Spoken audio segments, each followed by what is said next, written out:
Good news, the Department of Homeland Security's taking care of business with these illegals in New York City. Sanctuary City, New York City, sees a more than 400% spike in ICE detainers as DHS prioritizes American people over criminal illegal aliens. Hell yeah!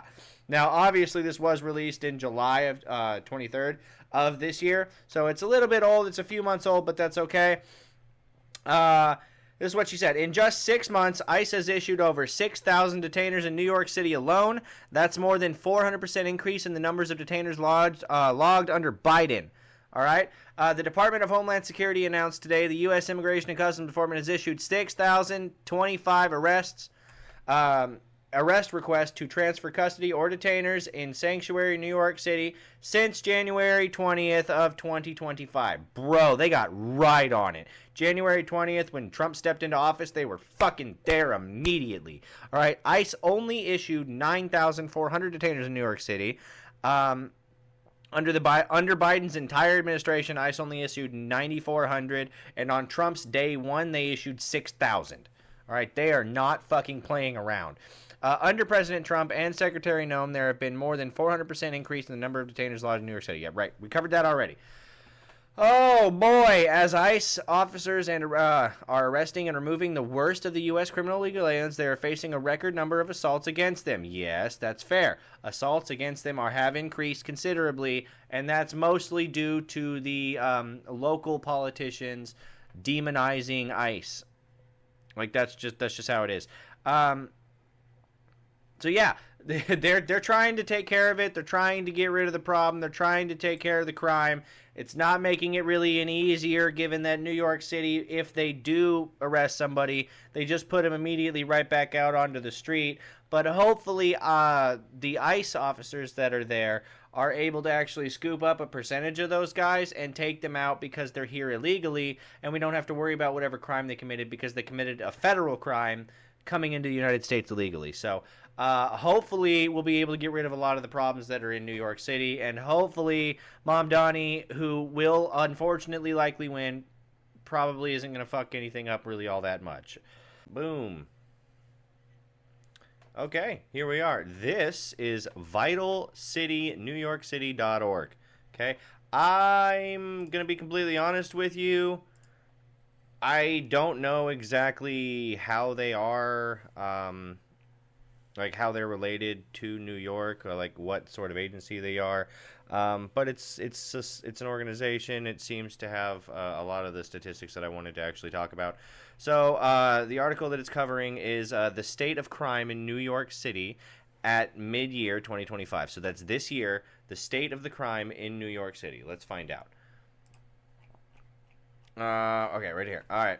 While major crime in New York City has dropped in the first half of the year compared to like in 2024, they remain above pre-pandemic levels. I don't really care about previous year's levels or really their relation. Like, it's all pretty bad. But the point that they're trying to make, at least in this article, is that the percentage change from 2024 to 2025 is pretty good for everything except for rape. Let me rephrase that. Rape, apparently, let's use their numbers here. Rape is up 20%. Okay? I'm going to attribute that immediately to the illegal immigrants that have been sent over there, because we know that there are roaming, like, rape gangs in London. And we know that for whatever reason, Muslims and people that are generally Islam think that rape is okay, or illegal immigrants think that rape is okay, and when they're caught, it's like, oh, he didn't know it was bad. You bitch, if he didn't know it was bad, then it's still a problem, okay? Anyway, so the point that they're trying to make is that New York is pretty much number one in just about everything. In the first half of 2025, the city saw fewer than one murder per day. Congratulations, yay! Fucking one person being murdered a day is crazy. Yet nearly 80 felony assaults daily. Can we just listen, guys? Come on, grand larceny, felony assault, robberies. This is, by the way, the average number of crimes that occur per day. So felony assaults, the average felony assaults is 80 per day. Okay, the average grand larceny is 132 per day. This is in just New York City, guys. This is fucking crazy. Like, the crime rate in New York is astounding to me. There have been fewer shooting incidents so far this year in New York City. All right, okay, awesome. Fewer shooting incidents. I'm going to probably attribute that to the fact that they're really high, like strict on gun control there. If trends hold by the end of the year, murders and shootings will be lower than they were in pre-pandemic levels. Still not low, but like lower. You know, all other major crimes will remain above 90 levels. Like, we're trying our best to make it seem like New York is doing okay, but they're really not. So, like, we can't lie and say that they're doing okay. We can just say that, oh, well, these ones are really good, but, like, everything else kind of still sucks. Oh, man. While New York City is projected to drop 8.8% below the pre-pandemic murder rate. All right, hold on. Wait a minute. So, hold on. The metric okay, in 2019, New York City, 52%. Okay, so this is murder. Murders are shown in bold with the places by population count. Yeah. Oh, my God. All right. So New York City, Los Angeles, dude, the murder rate in New York City between 2019 and 2021 apparently was higher than in LA, Chicago, Houston, Phoenix, Philadelphia, San Antonio, San Diego, and Dallas. Are you fucking kidding me? Jesus Christ. And now it's like, oh, it's still pretty bad. Houston, you got a problem apparently. Shit. But anyway, okay, well, the rest of this doesn't really matter all that much. Why the fuck is all these rates so bad? Like, okay, maybe the people that actually murder people are like get to stay in jail. Maybe the people that like don't murder do, because New York has like these catch and release laws, right? Where check it out. Okay, so what New York has is something called bail reform. And we're going to break this down for you real quick. The facts on bail reform in New York. How pretrial detention and release works now. Okay, this is the Brennan Center for Justice. Okay, it's BrennanCenter.org, so on and so on. Okay. In 2019, New York ended the use of money bail and jail for most cases involving misdemeanors and lower-level felonies. The law, which was implemented in January of 2020, sought to make release rather than detention the default in these cases. However, the goal has been undermined in the subsequent. So basically, when they're awaiting pretrial, they get released back onto the streets. Now, their pretrial could be a year, 2, 3 years out, right? Bail reform is beneficial for both individuals and public safety because it addresses, quote, inequities in the criminal justice system. This is done directly because there are a lot of black people in jail, and they don't want that to look bad. So instead of leaving them in jail, they decide, okay, fuck it. We're going to charge them, but we're going to set their court date like 3 years out. And then we're going to let them go back onto the street and just wait there, okay? You can come back, it's fine, but it doesn't look bad anymore because you're not in jail anymore. You're just waiting on the street. You're still just a normal citizen. By reducing reliance on cash bail, reform efforts ensure that people are not detained solely because they cannot afford bail. Oh my gosh, it is addressing all of the financial inequities between races because they haven't grown up with any kind of privilege, so they don't have to pay for bail, okay? They can do the crime and then, we'll just let them out. They shouldn't have to pay. You, as an evil white man, you need to pay because you need to right the wrongs that your ancestors have done, and you need to pay for them too. Oh my God. Moreover, bail reform allows for more equitable treatment across socioeconomic. This is the point I was trying to fucking make. Like, what the fuck is this? This is really done as a DEI thing? Like, there's no actual, like, can you give me an actual defense? Like, even if it's just a bullshit feelings one? Like, no, it's just allows for more equitable treatment across socioeconomic backgrounds and reduces the disproportionate impact of the justice system on marginalized communities. Listen, oh my god, justice is fucking blind to race. Jesus fucking Christ. It is not a race. Everyone is equal. Everyone is exactly the same. We are one race. We are the human race, okay? It does not matter what color you are. It is not a fucking competition. But if it was, white people are totally winning. Oh, boy. All right, bail eligibility by offense. Okay, so basically that's judged based on your offenses. Individualized detention, the bail is necessary, yada, yada, yada. Case-specific exceptions. Okay, so obviously it's based on your case, and it's based on like the judge that's making the ruling, and it's based on like the specific crime and things like that. Like, I imagine mass murder is not eligible for cashless bail, right? Like, that guy needs to stay in prison, and I think that's fair. Okay, supervised release tends to be the most common of these opinions. Ooh, supervised release. That's an interesting thing. It's almost like just letting them out on the street. Like, what the fuck? Oh, boy. Okay, yeah. So, that's the catch and release laws, which seems to be fucking crazy to me.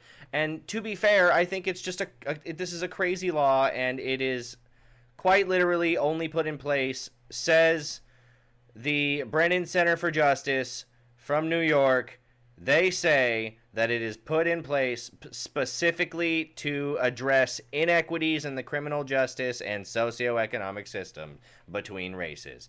It is a whole-ass DEI thing. Listen, if you commit the crime and you want to get out on bail because you're waiting pretrial and you get out on bail, fine.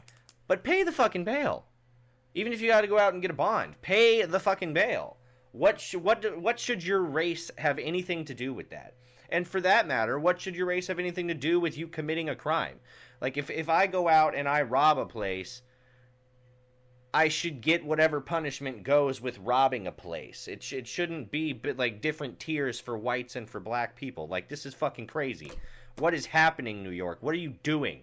This is from the NewYorkCourts.gov, okay? This is something that they're doing now, something called the Clean Slate Act. Now, I'll be forward with you. This is something that I don't necessarily disagree with, because I do think that we should be giving second chances, particularly to people that were kind of wild and crazy in their youth, and they did maybe some hard time for it. Say what you want about it, but they did their time, and then they get out and they just want to clean up their life. Okay, they're not acting crazy anymore. They're not rolling with any gangs. They're not selling drugs. They're not doing anything like that. Okay, they're just out there trying to live their lives, trying to be good people, trying to move past their mistakes of the past, right? I do think that there should be a pathway to allow these people to do that, okay? And that is what New York's Clean Slate Act does. What it does is let's say, frequently asked questions about New York's Clean Slate Act, okay?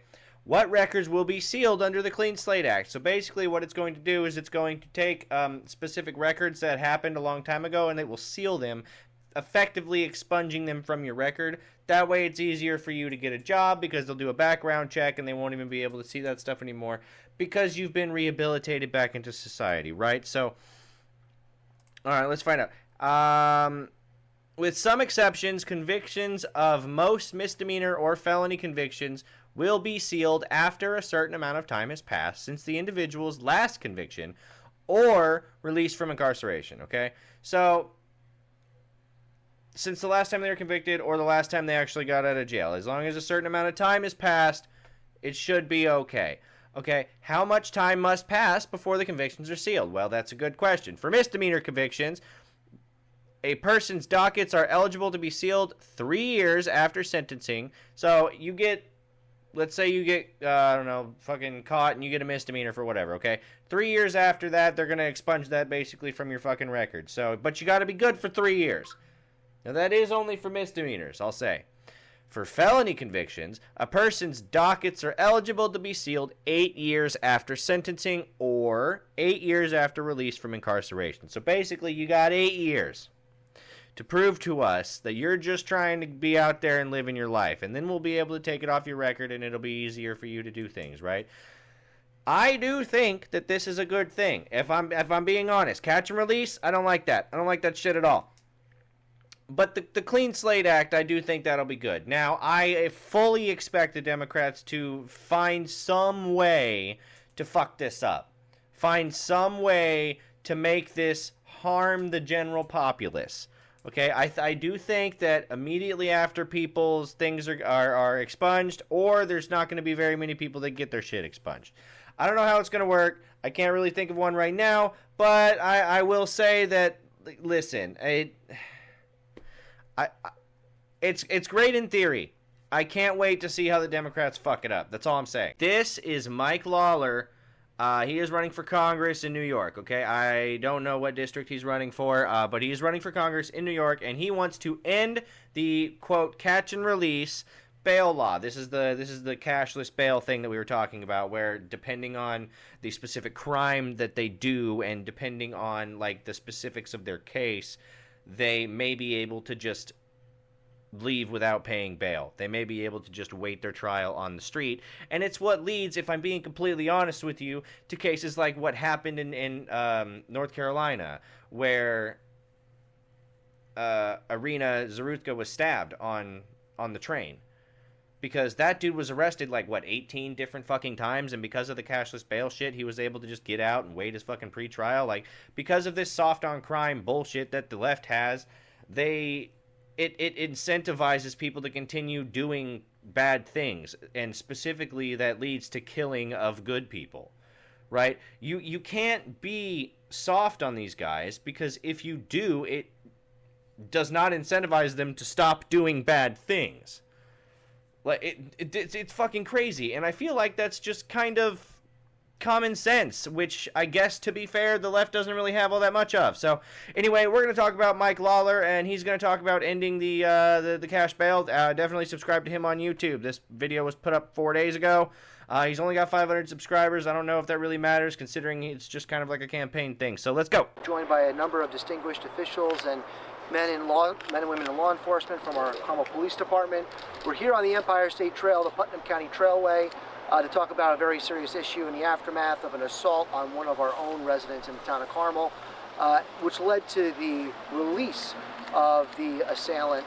So this is what I'm talking about. They catch these people because they were arrested committing a crime, and then they just let them out because they feel sorry for them and their socioeconomic status. Town of Carmel.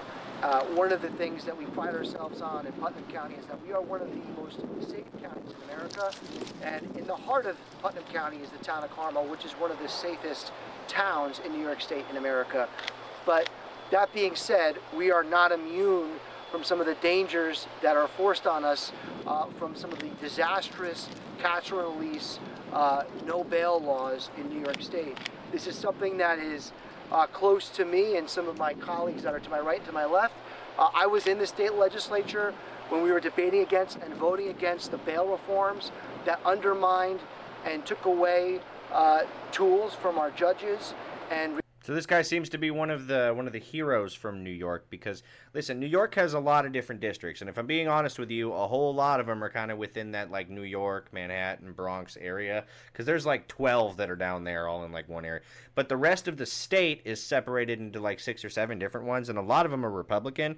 Now, they don't have a whole lot of buying power, let's say. They don't have a whole lot of talking power when it comes to the state legislature, just because they're completely overshadowed by the Democratic ones that are in and around the major cities. So this guy seems to be one of the Republicans that's in the, we'll call it upstate New York counties, where it's they're massive counties because nobody really lives there. Reduce judicial discretion, giving them the powers to impose bail to make sure people that were being arrested could actually be dealt with appropriately and fairly to keep our community safe.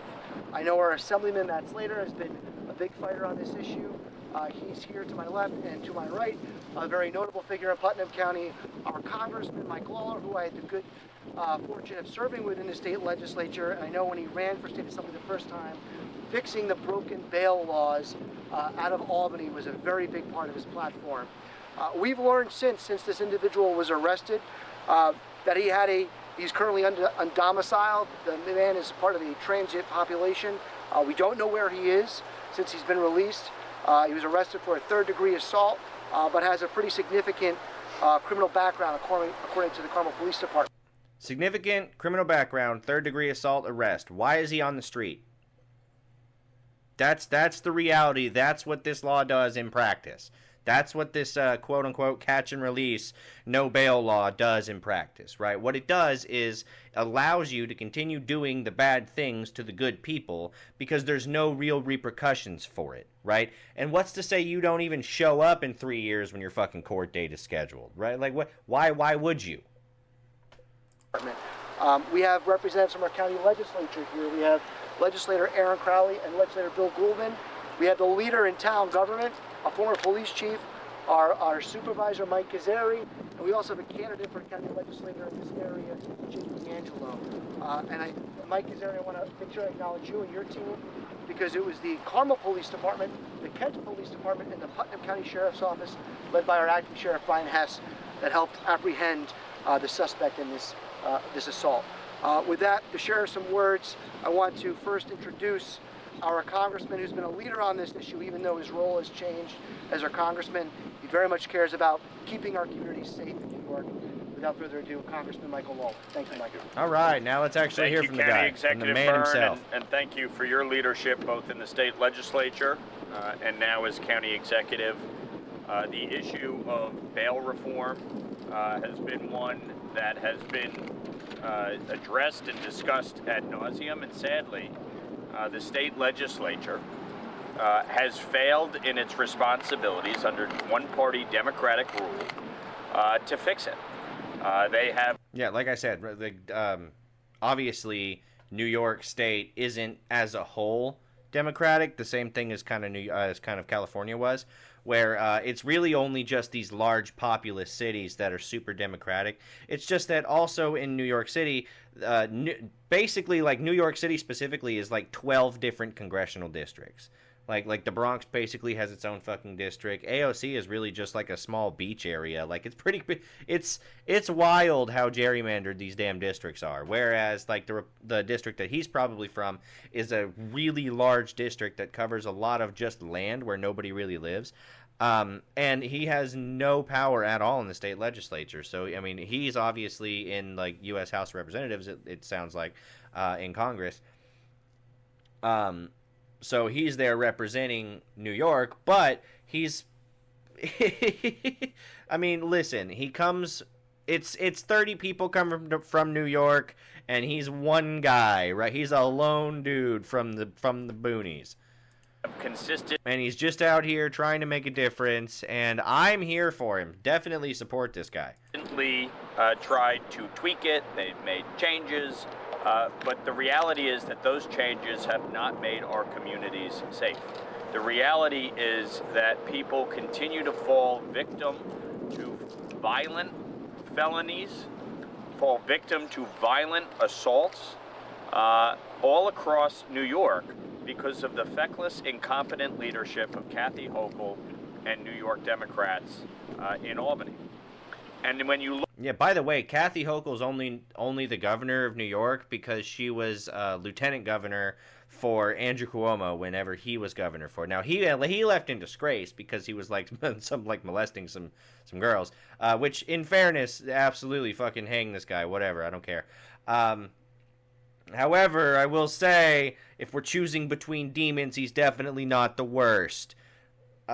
Which is terrible to say, but it's something we're gonna fucking cover later, and it's something that we have to cover, unfortunately. Just because we're covering how New York is going downhill, and Kathy Hochul was installed after Andrew Cuomo left in disgrace, and then I believe she just won because she won on the back of Cuomo's campaign. Like I was there also, and I was not molesting the people. So you should vote for me. And then I think she did. So I don't know if she is going to end up like running again, or if she's even governor right now because she won it by herself, or if she's still just running off of the governorship that she won with Andrew. I don't really know. But I know that she is in that position specifically because she was dragging on his coattails. That's all I'm saying. Typical woman. Look at what is happening in New York City right now with Zohran Mamdani. on the verge of becoming mayor of New York City. Someone who has... Yep, that guy. That guy's the one that's worse than Andrew, unfortunately. ...advocated for defunding the police, who wants to get rid of the gang unit in New York City, who wants to... Yep, he's a socialist Islamic son of a bitch is what he is.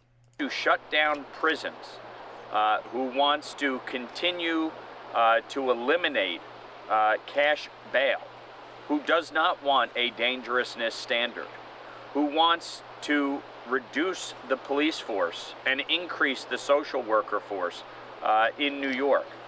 This will lead to a disaster, not just in New York City. Yeah, we know that, but it's the right talking points to gather support from the leftist base and the Islamic base. And, like, I don't know if you saw, but, like, on X, he was eating, like, rice with his hands. And people were calling him, like, what the heck is this guy doing? Like, is he eating with his hands? And then some dude posted a fucking picture of Trump eating a pizza. And he's like, yeah, he is, you Islamic son of a bitch. Or you Islamophobe. And I'm like, no, there's a difference between pizza and rice, right? Pizza is a handheld food that's meant to be eaten with your hands, whereas rice is meant to be eaten with utensils. And after a lot of debate for a couple of days on social media, they ended up deciding, like, oh, well, just the South Asian people eat shit with their hands all the time. And everybody else who's fucking civilized uses utensils. Like, that's all I'm saying. These people wipe their ass with their hand, and they also eat with their hands, okay? It's not Islamophobic to say use a fucking fork, okay? But across our region and state, because we know numerous times we have seen crimes and committed in New York City. Also, what are you doing, Mike? Put on a power tie. God, what is this baby blue bullshit, okay? What is this happening? What? Criminals fleeing New York City, coming up to our jurisdiction, coming up to our area, committing more violent crimes. This didn't have to happen. We have seen case after case after case where individuals commit assaults, they are arrested and then released, and then they commit another assault. Whether it be a sexual assault, whether it be a physical assault, whether it be a robbery. This has happened time and again, and New York has failed to fix it. They have failed to hold criminals accountable. They have failed to support the men and women in law enforcement, and they have failed to protect victims. They have failed to protect the victims of crime. It has to stop. Also, can we just comment on this old white man in the back? Like, first of all, he is really up there in age, but if you could think in his prime, he would be towering over all of these dudes. That is a big fucking man, okay? I don't know what they were feeding them back then, but they were built different, all right? I have a buddy of mine that I knew growing up. His grandpa was a lot like this. Fucking 6'5", built crazy, he had catcher's mitts for fucking hands. It was absolutely insane. This man picked up a Volkswagen engine, and I swear to God, he picked up this engine and set it down inside of the engine block, right? Because he was working on a fucking car, and he didn't use anything. He just picked it up and set it down in there. It was crazy. Another friend of mine had a grandpa a lot like him, too, and this dude walked over and picked up the front end of a tractor and just said, "What, you just..." They were trying to get it up onto a trailer, and they're like, "Grandpa, I don't know how I'm supposed to do this." And Grandpa goes, "Just pick it up." And he picks up the front end of a trailer, of a tractor, and swings it the fuck around. Like, these people were built different, man. They had their Wheaties back when that meant something. It has to change. Cashless bail must be repealed, period. We need a dangerousness standard in New York, in which criminals and their prior criminal history can be taken into account by judges when it comes to determining whether or not the individual should be released back out onto the street. Yeah, fair enough. I mean, like, say what you want about the cashless bail law. First of all, I think it's terrible. But also, if you've caught this guy 15 times, maybe don't keep letting him out. You know what I mean? Like, just saying. The guy that killed Irina Zarutska on the train would not have been able to do that if any of those 18 prior arrests had stuck. You know what I mean? I'm just saying. There are real consequences to this stupid ass empathetic bullshit, all right? Laws should be followed, and there should be punishments, and those punishments should be universal. Now, we can argue about what those punishments are, but they should be universal.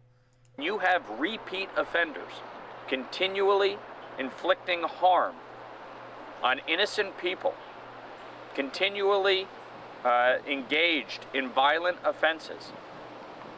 Something's got to change. The recidivism rate in this state is out of control. When you look at those who are held on a violent felony under cashless bail, and released back onto the streets, over 40% are reoffending. It's outrageous. And this is a direct result totally of expected. Kathy Hochul, Yeah. Carl Hastie, and Andrea Stewart Cousins refusing to do the right thing by New York. Don't forget to blame AOC. Listen, it's okay to blame AOC. She's there too, and she's really pushing for it.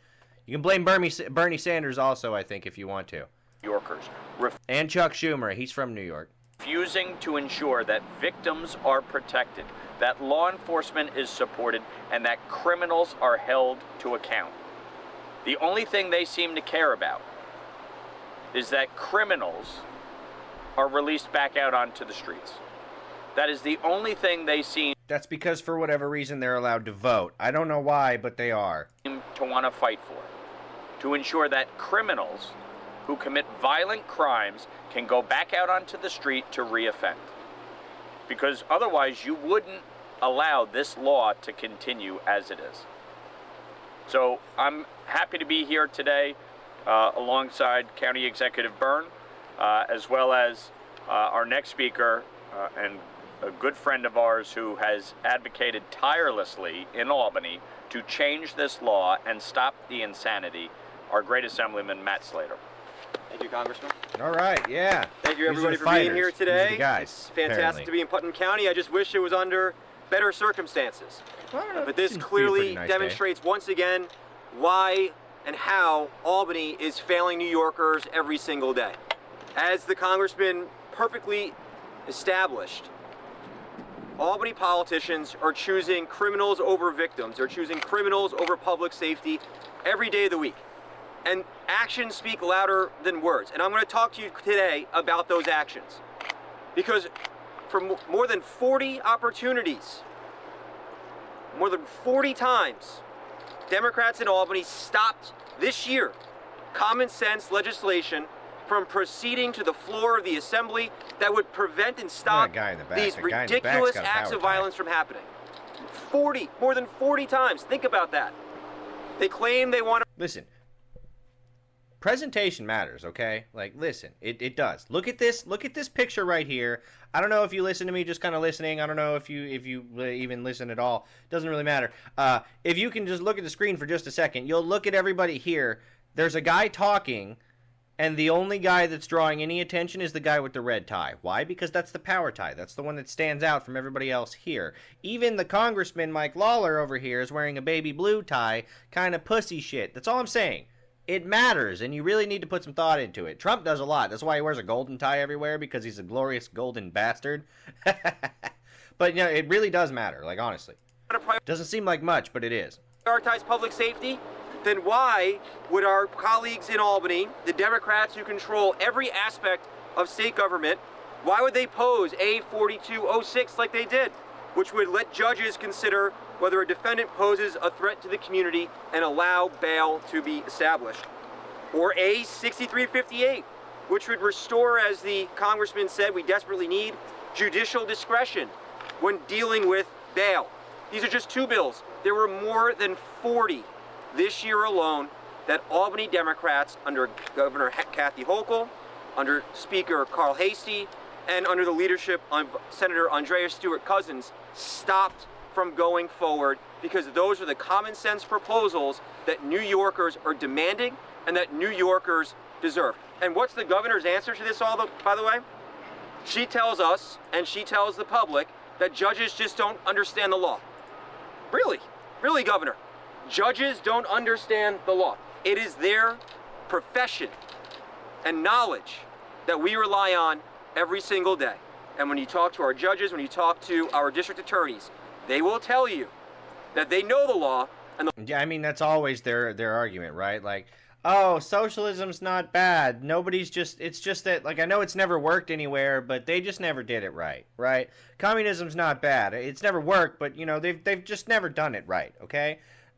Islamism or the Muslim fucking faith, it isn't bad. It's just never been allowed to really work, you know?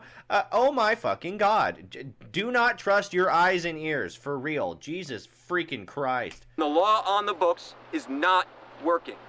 I encourage everybody to read 1984. I'm going to read it, and I encourage everybody to do it too. Again, more than 40 times, 40 opportunities to change these laws, to make them better, to repeal cashless bail, and every single time, Albany Democrats said no. They chose criminals every single time. So your problem, sir, is that you're thinking about it, okay? You can't be bringing thoughts into the equation, all right? That's not how it works anymore.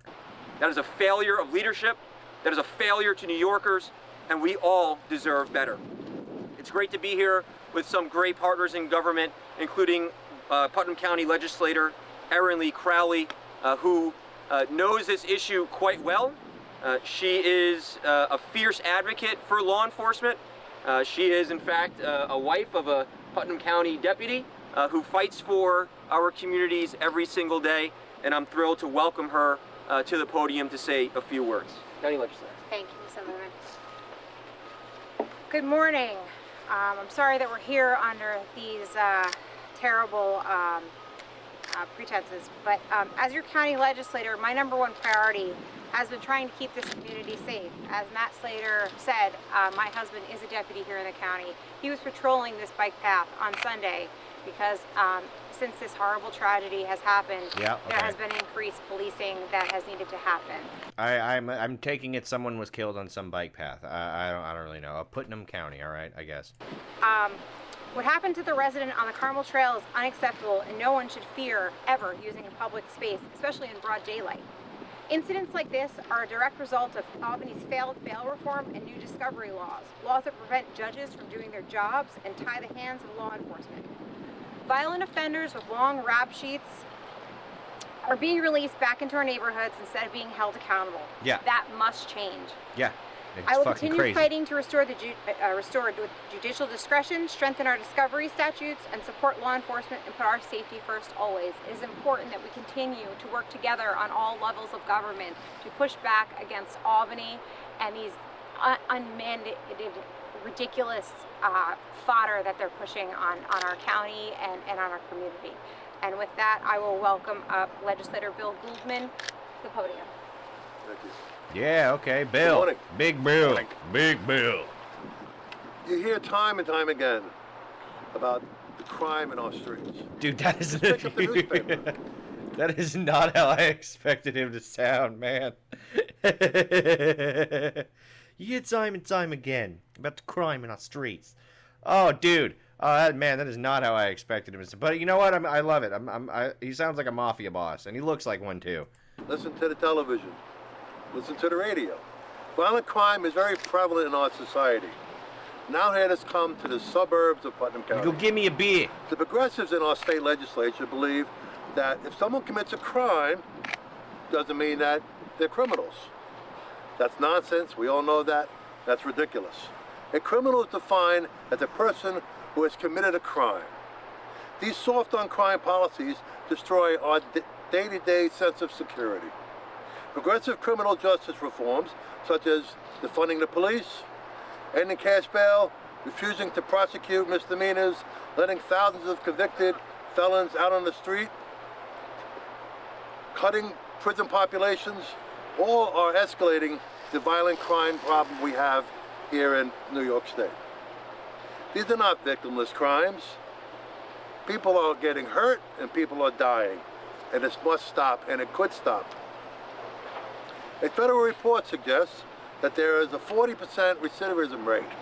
And a local New York State report estimated it's closer to 50%, not 40%. Okay, so what you're telling me is they allow people who've been arrested several times back out onto the street without the need for paying bail, and nearly half the time they end up repeating whatever the offense was.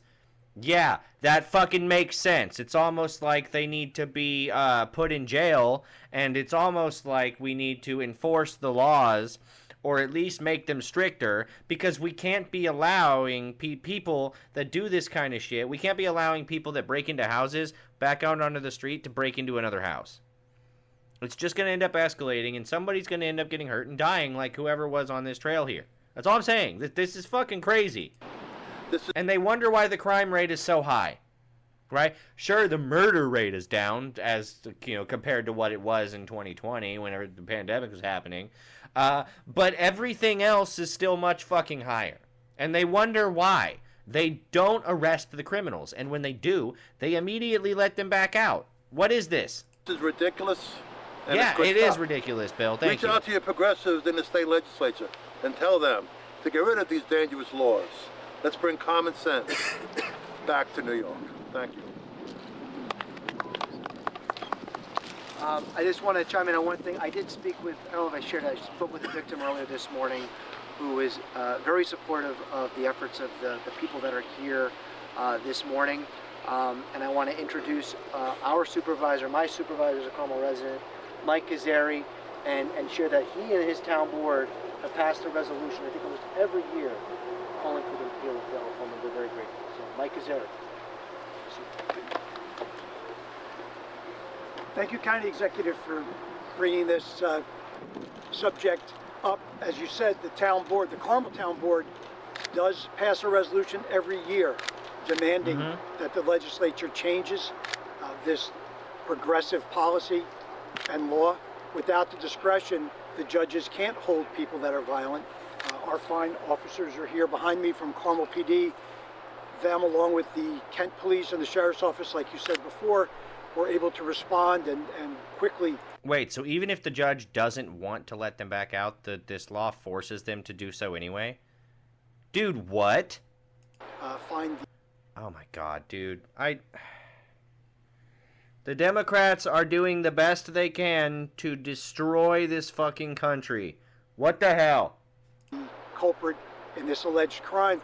But the problem is, of course, we have a catch and release policy in this state, and I urge everyone, as our legislator from Putnam Valley said, get out and tell your progressive Democrat friends that this has got to change. It's making even our community unsafe, and that's just not right. Thank you. We have with us my friend Jake D'Angelo, who is running for the legislator in the town of Carmel. Jacob. As we gather here this morning on the Putnam Trailway, a trailway that I grew up using with family and friends, I can't help but be disgusted by the violent assault that occurred to one of our neighbors just days ago. I can't help but be even more disgusted by the fact that this violent criminal is now walking the streets free thanks to no cash bail. Cashless bail is another example that you could add to a rather long list of failed and egregious Democrat policies. It seems to me that the left would rather virtue signal through their legislation than pass policy that puts forward protections for the people they are supposed to serve and represent. Thanks to the affordability crisis largely pushed by the Democrats, a homeless man found himself on our trailway and violently assaulted a Putnam County resident. And now, thanks to cashless bail, that man was released with only a court date. I'm calling on the Albany Democrats to repeal this reckless legislation and allow This is what these empathetic laws do in practice, right? They punish the victims by not punishing the criminals, right? It's fucking wild. It is a crazy upside down world that the Democrats want for this country, man, and we cannot allow this shit to happen. To hold violent criminals in jail. Thank you.